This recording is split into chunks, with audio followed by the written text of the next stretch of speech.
The Succession series finale ended as we all should have expected, with no Roy in the driver's seat, so now the question is, what happens to everyone afterward? In the Succession series finale, despite the efforts of Kendall Roy, Jeremy Strong, Waystar Royco ends up being sold to Gojo and Luca's Matt's son, Alexander Skarsgård. The Roy dynasty is over, brought down by the feuding children who would rather blow everything up than allow one another to have a victory over each other. It's a fantastic ending that appropriately capped off one of the best shows in the last 15 years. The Roy family tree is a surprisingly closely cropped one, a result of 3 of Logan's, Brian Cox, children not having any kids of their own. When it comes down to it, there are few remaining actual bloodline Roys at all. Kendall, Siobhan, Sarah Snook, Roman, Kieran Culkin, and Connor, Alan Ruck, are Logan's only children. Then Logan has one brother, Ewan, James Cromwell, who has a grandson, Greg Hirsch, Nicholas Braun. Even the paternity of Kendall's 2 children is called into question. What happens to the Roy family after the finale is a question of 6 individuals. 6. Kendall Roy. Lost his chance to run Waystar Royco. Kendall is arguably the main character of Succession, and while everyone has their moment, Kendall's story always seemed to take slightly more precedence. The series even ends on Kendall, staring out onto the Hudson River, considering everything he's lost in just a few short hours. What happens next is up to anyone's interpretation. There's an argument that Kendall throws himself into the river, deciding to kill himself, as is often contemplated before.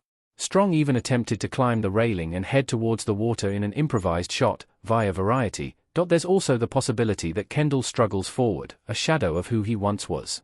Director Mark Mylod says that this is definitely an option, and it would be an even more tragic fate for Kendall, via THR. Having Kendall sit with his failure would be the ultimate punishment, and for a man who constantly needs to be doing something to be fulfilled, the prospect that he would never amount to anything does feel like an appropriately tragic arc.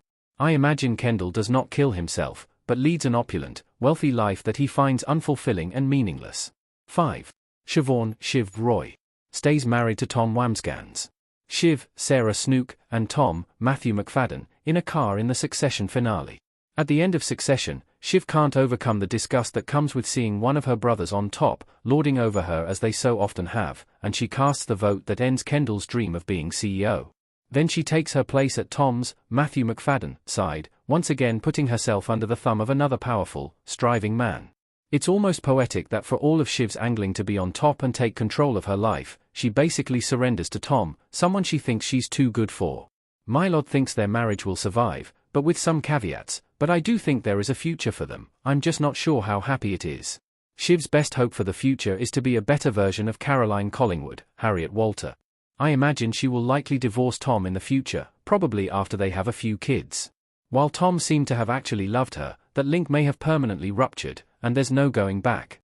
She'll live a guided, lonely life, but I could see Shiv being a tad warmer than her own mother Roman in Succession, maybe having learned and changed the least of all 3 main siblings. That's fitting, as he's the most self-aware among himself, Shiv, and Kendall. There's a tragedy to the idea that after 4 seasons, Roman has learned nothing more than to enjoy martinis as his drink of choice, but it's possible that Roman has the greatest chance for success out of anyone. He knows the siblings are bullshit. They're playing with toy soldiers and never should have been in the game for Waystar, but he's also the one who actually seemed interested in pursuing something on his own. When the siblings left Waystar, he wanted to do the 100 more than either of them. Roman is a character who does have an interest in making his own pile, as his father once put it. For that, I imagine Roman will land on his feet, or at least land as well as someone like Roman can, which means he'll probably cut his own legs out from under himself at the worst moment. 3. Ewan Roy. Votes against the Gojo deal. Ewan, James Cromwell, and Logan, Brian Cox, talking to one another in Succession. After Ewan makes his impressive speech at his brother's funeral in Succession Season 4, Episode 9, Church and State, you would think that he would want the Roy family name washed from Waystar. However, he ends up voting against the Gojo deal, effectively a vote for Kendall. Evidently, he sees a massive media conglomerate being absorbed by an even bigger entity as a worse course than Kendall taking over the company. Ewan's fate is easy to predict. He probably returns home to Canada, and likely cuts his ties completely with his grandson, Gregory. He's never liked Greg working at Waystar, and he's probably even less enthused about him working for an arguably more destructive company. Ewan still has plenty of stock with Waystar and probably received a massive payout from the sale.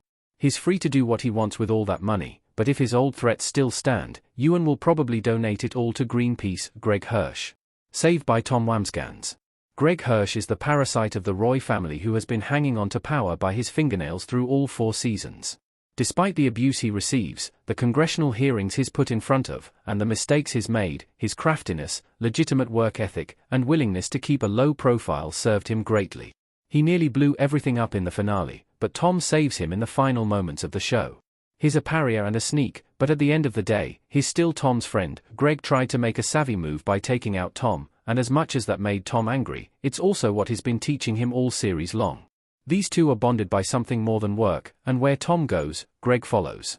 It's very likely that Greg will keep rising in the ranks after the show.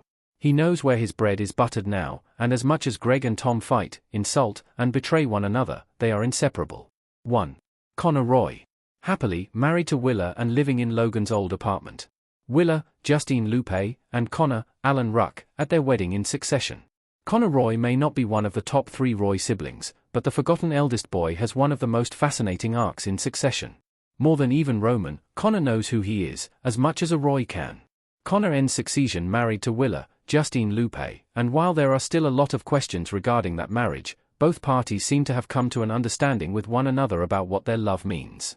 Connor now lives in his father's home, appears to have had the best relationship with Logan out of any Roy sibling, and he seems mildly content and satisfied with where he's landed in life. I highly doubt Connor and Willa will stay married for long, but if and when they do break up, I imagine it will be a fairly amicable affair. Connor will dabble in fringe politics, collect Napoleonic body parts, and do what few other characters in succession ever do, actually enjoy being unfathomably wealthy and avoid overthinking it.